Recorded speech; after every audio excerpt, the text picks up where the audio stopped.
pembantaian ini makin menjadi ya, tidak hanya di Palestina, tapi mereka juga sudah mulai menyerbu Lebanon. Ini bahkan sampai Yaman juga, Houthi ini juga diserang oleh Israel. Korban terbarunya yang ini saya kira sangat mengejutkan adalah pemimpin Hizbullah, Syekh Nasrullah ini, dan ratusan pejuangnya itu tewas akibat serangan Israel ke Lebanon. Dan sebagai reaksi dunia, delegasi Indonesia kemarin dipimpin oleh Menteri Luar Negeri Retno Marsudi bersama dengan puluhan delegasi negara lain itu melakukan walkout ketika maksud saya ketika Perdana Menteri Israel Netanyahu menyampaikan pidatonya di PBB. Tentu kita punya kepentingan dengan apa yang sedang terjadi di Palestina itu. Bukan karena soal ideologi, juga bukan karena soal posisi Indonesia di dalam kapasitas untuk ikut terlibat penyelesaian damai di wilayah itu. Tetapi kita mau coba mungkin melihat satu keadaan dunia yang sedang tumbuh di dalam kecemasan global. Ada kecemasan ekologi, tapi juga ada kecemasan pemusnahan manusia. Kita mungkin menganggap bahwa genosida sedang berlangsung di Palestina itu, karena ada satu bangsa yang merasa unggul terhadap bangsa yang lain. Tapi kita juga bisa tempatkan itu sebagai satu problem, sebetulnya problem internal dari satu sistem yang dari awal kita mau baca dua kekuatan yang sama-sama kuat, sama-sama pintar, Israel dan Palestina itu otak-otaknya yang bagus, ambisi-ambisinya juga kira-kira setara. Tetapi yang terjadi sekarang adalah semacam ujian bagi sejarah dunia. Apakah akan ada perang dunia ketiga? Dimulai dari krisis di Palestina, di Eropa, lalu ketegangan di Indo-Pasifik misalnya. Jadi kita mau membaca sejarah sebetulnya secara lebih longitudinal. Karena kalau kita pelajari apa yang kita sebut sebagai problem-problem perkelahian atau pertentangan sejarah, sering dianggap bahwa kendati kemampuan manusia secara rasional untuk menyelesaikan konflik itu sudah dibekali dengan para diplomat kita di seluruh dunia, orang berupaya untuk nyari perdamaian dengan melalui forum PBB, semua resolusi sudah dilakukan. Tetapi kalau kita balik pada krisis di Palestina itu seolah-olah kita diingatkan bahwa itu memang sejarah yang udah panjang berabad-abad sebetulnya. Tetapi sekali lagi masalah-masalah ini mungkin kita lihat sebagai nasib dari planet, bahwa planet kita atau kita bikin saja semacam refleksi aksiologi, refleksi tentang nilai-nilai yang memungkinkan kita tumbuh di dalam satu optimisme bahwa dunia memang sedang ditata ulang. Kira-kira begitu kalau kita lihat dari sejarah panjang itu kan. Kita nggak bisa katakan bahwa manusia adalah satu-satunya makhluk yang harus merawat bumi. Manusia hanyalah bagian dari tibahnya sejarah dunia. Jadi kita manusia tuh ditulis di dalam sejarah yang tidak mungkin bisa kita lampaui itu. Jadi eskatologi, kalau kita mulai berpikir secara lebih filoteologi itu ada eskatos, ada eskaton, ada eskatologi, ada sesuatu di depan yang memang tidak mungkin kita kejar. Kita hanya bagian yang akan ditulis oleh sejarah dunia. Kira-kira itu refleksi pertama. Situasi di Timur Tengah, khususnya konflik Palestina dan Israel ini tampaknya eskalasinya sulit ini kalau diturunkan. Yang terjadi justru kian meningkat. Dan dunia memang harus terus menyaksikan konflik yang tidak berujung akibat arogansi Israel. Dan ini yang dikhawatirkan itu kan bisa merusak perdamaian dunia. Bahkan juga banyak yang menyatakan ini bisa saja memicu perang dunia ketiga. Tentu di dalamnya juga ada doktrin yang disebut civis pacem parabellum, kalau Anda ingin damai bersiap untuk perang. Jadi Palestina dituntun terus oleh prinsip realisme di dalam politik internasional yang dimulai misalnya oleh kalau kita sedikit masuk pada teorisasi oleh Hans Morgenthau yang menulis buku, lama sekali buku itu, Politics Among Nations. Jadi di situ hendak diterangkan bahwa kekuatan-kekuatan dunia itu selalu ada di dalam ketegangan rasional. Artinya ada ketegangan bisa berujung pada konflik, tetapi selalu ada rasionalitas untuk menyelesaikan itu. Tapi rasionalitasnya adalah soal penggunaan kekerasan. Jadi tumbuh semacam pikiran bahwa ya politik dunia itu pada akhirnya adalah ketegangan ideologi boleh, konflik kelas boleh, tetapi penyelesaiannya pasti secara rasional adalah jumlah senjata yang bisa dipasang, jumlah pasukan yang bisa dikerahkan.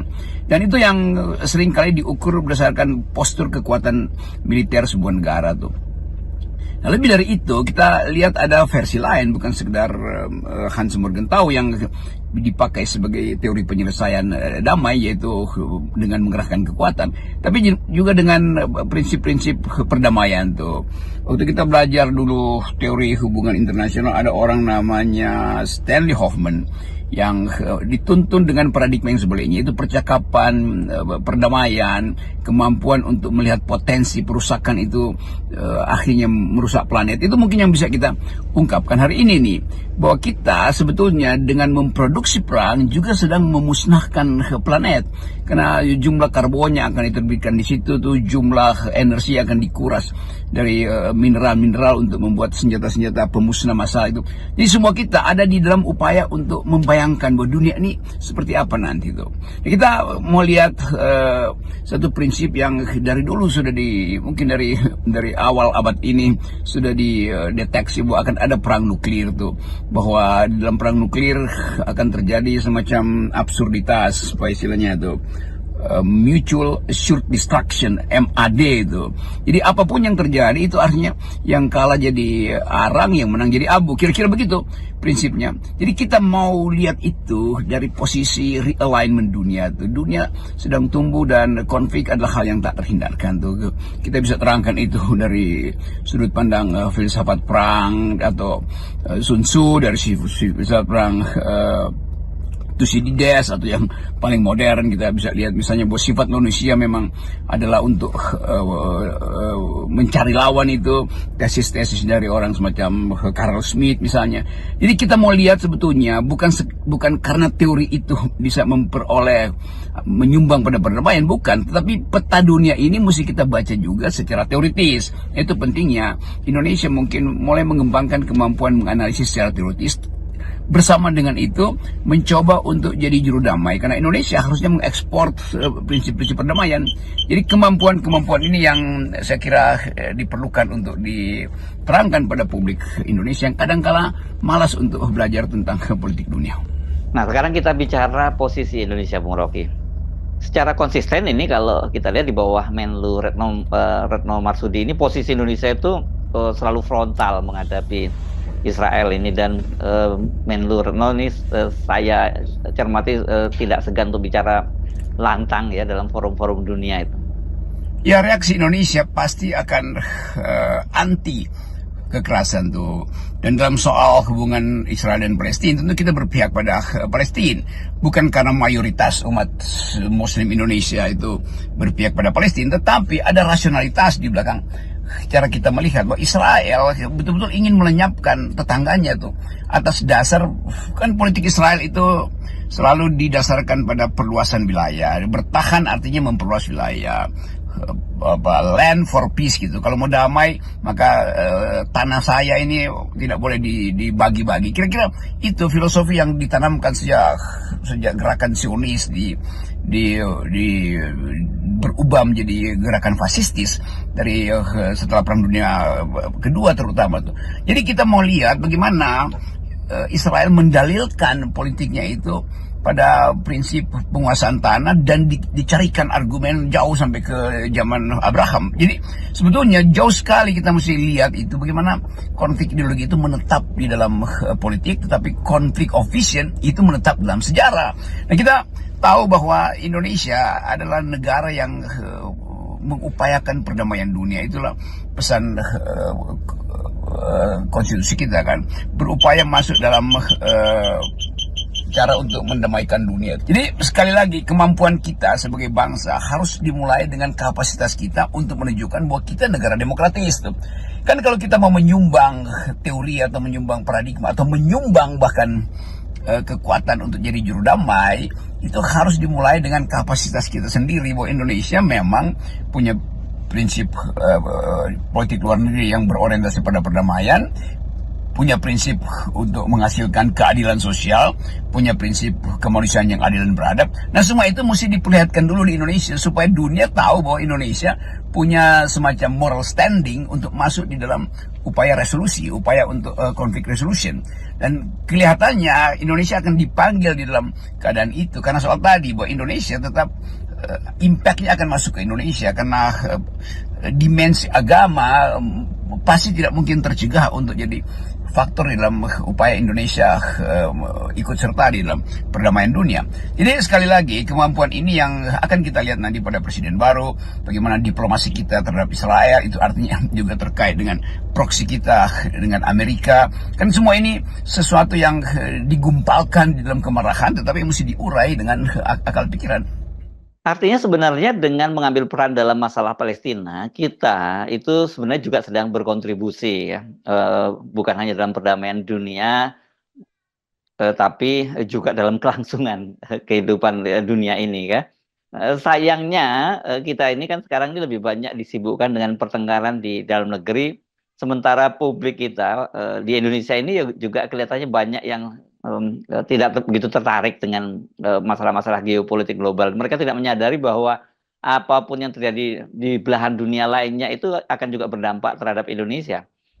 Ya, ada saat kita fokus bertengkar soal-soal di dalam negeri, tetapi sebagai orang yang mampu untuk melihat lebih luas, harusnya kita atau para politisi yang saya maksud itu juga mampu untuk menghubungkan keadaan ketegangan global ini di dalam pengkondisian baru dunia yang akan berakibat pada Indonesia.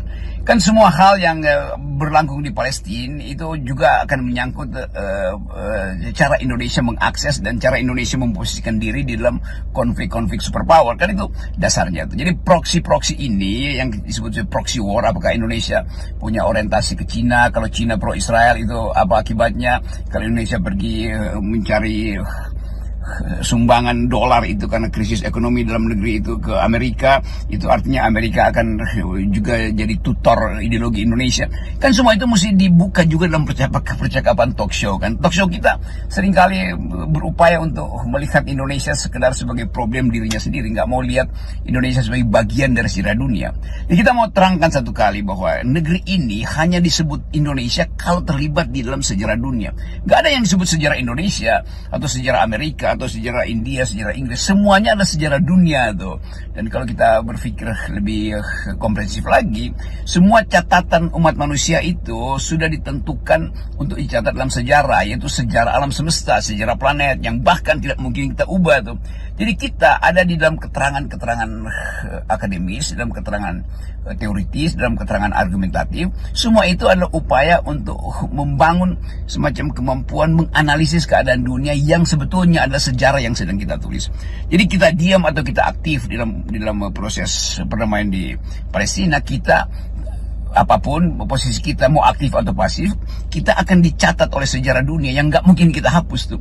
Jadi posisi-posisi strategis ini yang saya anggap, saya usulkan supaya diperluaslah pembicaraan tentang nasib planet ini, nasib ekologi dari perang, terutama dalam rangka menerangkan pada generasi baru nanti bahwa 2045 yang dimaksud sebagai bonus demografi juga adalah partisipasi kita di dalam sejarah dunia, partisipasi kita di dalam forum-forum internasional.